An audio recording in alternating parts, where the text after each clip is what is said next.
আসসালামু আলাইকুম। আমরা সাথে আছি স্টেমব্রিজ ইন্টারন্যাশনাল স্কুলের প্রিন্সিপাল ব্রিগেডিয়ার জেনারেল অবসরপ্রাপ্ত মোহাম্মদ আসাদুজ্জামান সোহানী স্যারের সাথে। স্যার, আপনি কেমন আছেন? Thank you.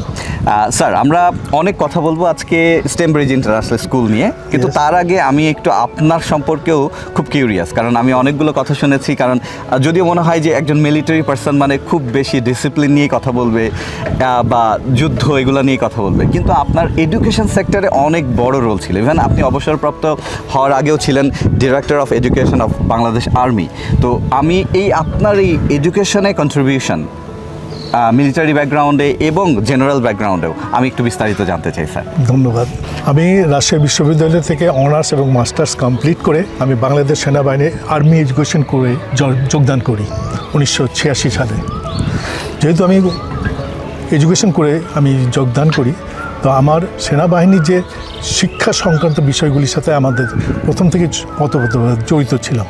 সৈনিকদের শিক্ষা, অসামরিক শিক্ষা, তারপর মিলিটারি একাডেমিতে আমরা আমাদের অফিসারদেরকে তারা কমিশনের পাশাপাশি ডিগ্রিও লাভ করে সেই শিক্ষা, এবং পরবর্তীতে আমার চাকরি জীবনে বিভিন্ন সময় আমি বিভিন্ন ক্যাডেট কলেজ এবং পাবলিক কলেজে আমি অধ্যক্ষ হিসাবে চাকরি করার সুযোগ পেয়েছি। আমার প্রথম কলেজ ছিল বরিশাল ক্যাডেট কলেজ, সেখানে আমি অধ্যক্ষ হিসেবে যোগদান করি 2007 সালে।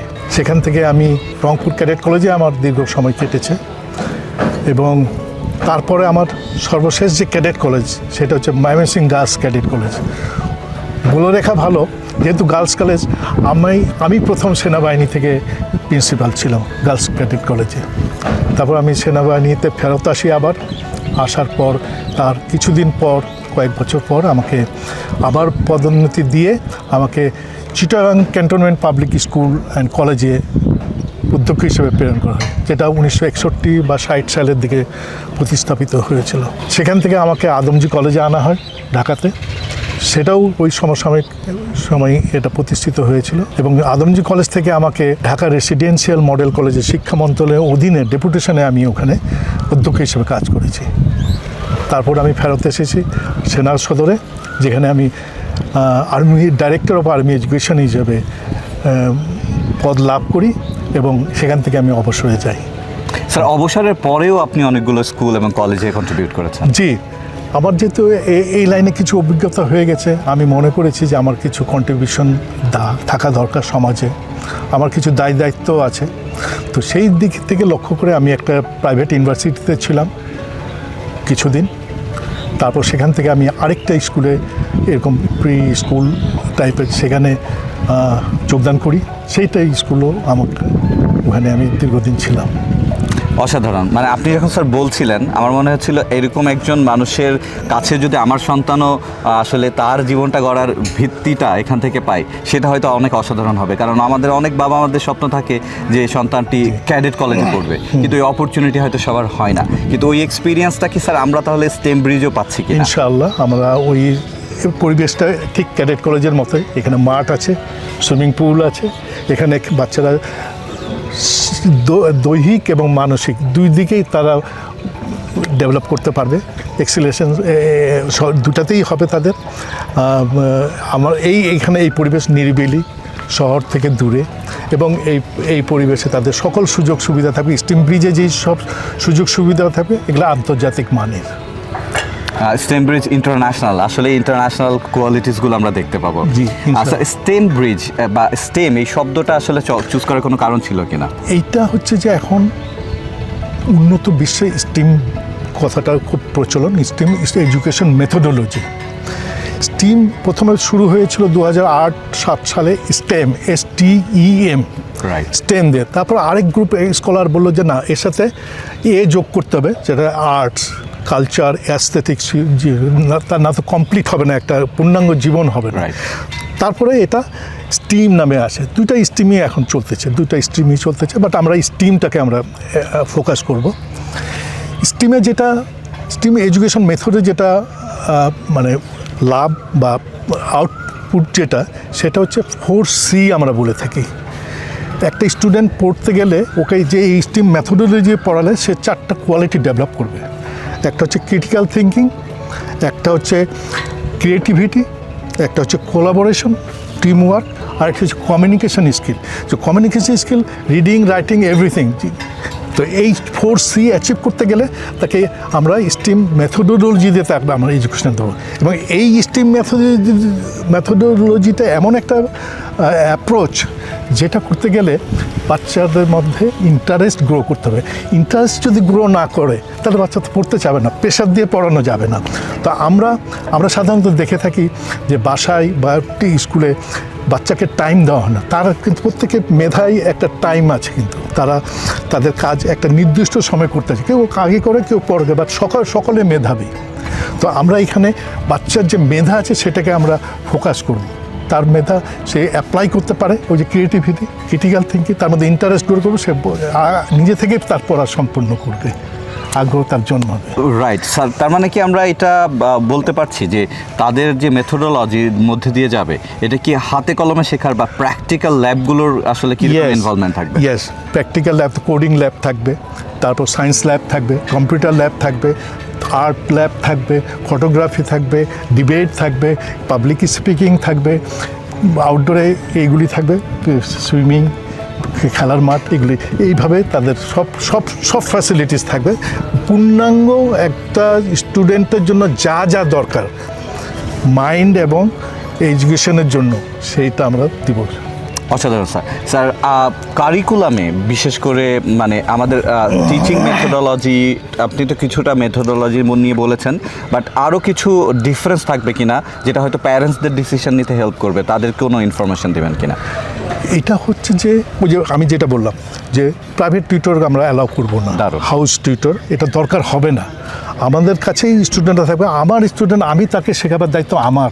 আমি যদি আরেকজনের সে বাসায় সে যখন যে আরেকজনের পড়বে, তখন একটা থার্ড পার্টি হয়ে গেল। আমার একটা স্টাইল আছে, আমার একটা ল্যাঙ্গুয়েজ আছে, আমার সাথে ওর কিন্তু একটা কানেক্টিভিটি ডেভেলপ করছে। তার মানে মাঝখানের এই এন্ট্রিটা কনফ্লিক্ট তৈরি করে বাচ্চার মনে। ইয়েস, কনফিউজ করে দেয়। সাধারণত বাচ্চারা কী হয়, বাসায় যায়, বাসায় যেয়ে নিয়ে ওই বই বাইর করে কী পড়াচ্ছে ওইটা সে করতে চায় এবং টিচারকে ওকে হেল্প করে। এটা না, আমি বলবো যে বাসায় আমি কিন্তু প্র্যাকটিস ওয়ার্ক, আমি যেটা ক্লাস করালাম সেটা সে প্র্যাকটিস করবে বাসায় যেয়ে। তার জন্য টিচার দরকার নেই, সে পারবে না। আমার এখানে সন্ধ্যারও একটা সেশন থাকবে টিচারদের, যে প্যারেন্টসের ইচ্ছা করলে কল করবে সেশনদেরকে, টিচারদেরকে সন্ধ্যা 7টা 8টা 1 ঘন্টা আমরা রাখবো ইনশাল্লাহ, যেখানে টিচাররা অন কলে থাকবে। যে কোনো প্যারেন্টস যে কোনো জিনিস, বাচ্চা তো এরা হয়তো নোট ডায়েরি লিখতে ভুলে গেছে বা কোনো কিছু বুঝতে সম্পূর্ণ করেনি, প্যারেন্টস কল করে জিজ্ঞেস করে নিতে পারবে ক্লাস টিচারকে, ম্যাডাম এটা আমি জানা দেবে। 1 ঘন্টা ওপেন থাকবে, তখন তাদেরকে সেই সুযোগটা তারা পারবে। মানে প্যারেন্টস, স্টুডেন্ট এবং টিচার, স্কুল ক্লোজলি রিলেটেড থাকতে হবে। ত্রিমাত্রিক যে সম্পর্কটা সেটা আমরা দেখতে পাবো। স্যার, অ্যাডমিশন নিয়ে আপনার কোনো ইনফরমেশন দেওয়ার আছে কিনা, যেহেতু অনেকেই ভিডিওটি দেখছে? আমরা অ্যাডমিশন আগামী 1 জুলাই থেকে আমরা আমাদের চেষ্টা করতেছি যে 5 জুলাই থেকে ইনশাল্লাহ আমাদের সেশন শুরু হবে। এখানে play, nursery, KG 1, KG 2, standard 1, standard 2, standard 3 পর্যন্ত আমরা চালু করব। এটা ক্যামব্রিজ কারিকুলাম থাকবে, তার সাথে স্টিম এডুকেশন মেথোডোলজির একটা ব্লেন্ডিং থাকবে। অসাধারণ স্যার, আমরা ভিডিওটি শেষ করব, তার আগে যদি কোনো অ্যাডিশনাল ইনফরমেশন দেওয়ার থাকে। আমি যেটা এই স্কুলটা করার পিছনে যেটা উদ্দেশ্য হচ্ছে, আমি তৈরি করব গ্লোবাল স্টুডেন্ট। এটা একবিংশ শতাব্দী গ্লোবালাইজেশনের যুগ। গ্লোবালাইজেশনটা এমন হচ্ছে সারা পৃথিবী উন্মুক্ত, এবং বিশেষ করে আমার যে টার্গেট গ্রুপ প্যারেন্টসরা হচ্ছে কিন্তু 35-40, তারা মিড লেভেল ক্যারিয়ারে তারা পড়তে, আপনাদের মতো বয়স। আপনারা কিন্তু এখন সবচেয়ে মিড লেভেলে চলে গেছেন। হ্যাঁ, আপনারা 10 বছর আগে লেখাপড়া শেষ করছেন, তারপর চাকরি করছেন, ফ্যামিলি হয়েছে, এখন কিন্তু আপনাদের একটা রিলিফ দরকার। তাহলে আপনার ক্যারিয়ার ডেভেলপ করতে পারবেন কুইক। তো আমি এই জিনিসটাকে ফোকাস রাখছি। আমার টার্গেট গ্রুপ কিন্তু 35-40 এই গ্রুপটা। মাইগ্রেশন হচ্ছে কুইকলি, আপনাদের এজ জেন জি যাদেরকে বলতেছি আমরা, তো মাইগ্রেশন হচ্ছে। তো আমার স্টুডেন্টকে তৈরি করতে হবে গ্লোবালাইজেশন। ও যেন এই স্ট্যান্ডার্ড 1-এর স্টুডেন্ট যেন আপনি হয়তো অস্ট্রেলিয়া গেলেন বা কানাডা গেলেন বা আমেরিকায় গেলেন, সেখানে যেন ওই এজ গ্রুপের সাথে সে কুইকলি অ্যাডজাস্ট করতে পারে, অ্যাডাপ্ট করতে পারে। এইটাই হচ্ছে আমাদের, এই জন্য আমরা গ্লোবাল স্টুডেন্ট বলবো। মানে ওয়ান্স স্টুডেন্ট অফ স্টেমব্রিজ, তার মানে সে যে কোনো বিশ্বের স্কুলে গেলে ওই স্ট্যান্ডার্ডই ফিট করবে। ইয়েস, ইনশাআল্লাহ। খুবই অসাধারণ অসাধারণ। এবং প্যারেন্টসদের এটা একটা বিরাট সুযোগ থাকবে যে প্যারেন্টসরা ওখানে যে আবার নতুন করে স্ট্রাগল করতে হবে না তাকে Right. অ্যাডজাস্ট করার জন্য। হ্যাঁ, একটা এডুকেশন গ্যাপ চলে আসে, এটা নিয়ে অনেকে স্ট্রাগল করে প্যারেন্টস। কারণ অনেকের ওই যে- সময় এরা এমন একটা স্কুল খোঁজে যে মাইগ্রেশনটা যেন জি স্মুথ জি, হয়। এবং প্যারেন্টস তো যায় তার ক্যারিয়ার বিল্ড করতে, Right. সে থেকে যে তাকে যে যদি তার ফ্যামিলি নিয়ে আবার স্ট্রাগল করতে, তাহলে তো তার হোঁচট খাবে। তো আমি চাবো, আমার কিন্তু উদ্দেশ্য হচ্ছে not only student, the parents to give support relief to the parents. অসাধারণ স্যার। ইউজুয়ালি দেখি এসব ধরনের ফ্যাসিলিটি স্কুলের সাথে সুইমিং পুল, খেলার মাঠ, এগুলো অনেক স্কুল আমরা কমিট করি, আমাদের চেষ্টা থাকে, কিন্তু ওগুলো হয়তো অনেক পরে আসে বা আস্তে আস্তে আস্তে মানে স্কুলই পার হয়ে যায়, তারপরেও আসে না এই ফ্যাসিলিটিগুলো। কিন্তু আমি দেখতে পাচ্ছি এগুলো অলরেডি এখনই তৈরি আছে। তো এখনই যদি কোনো প্যারেন্টস ভিজিট করতে চাই সেই সুযোগটা আছে কিনা? ফ্যাসিলিটিসগুলি কমপ্লিট করে দেন she will start the class session. অসাধারণ।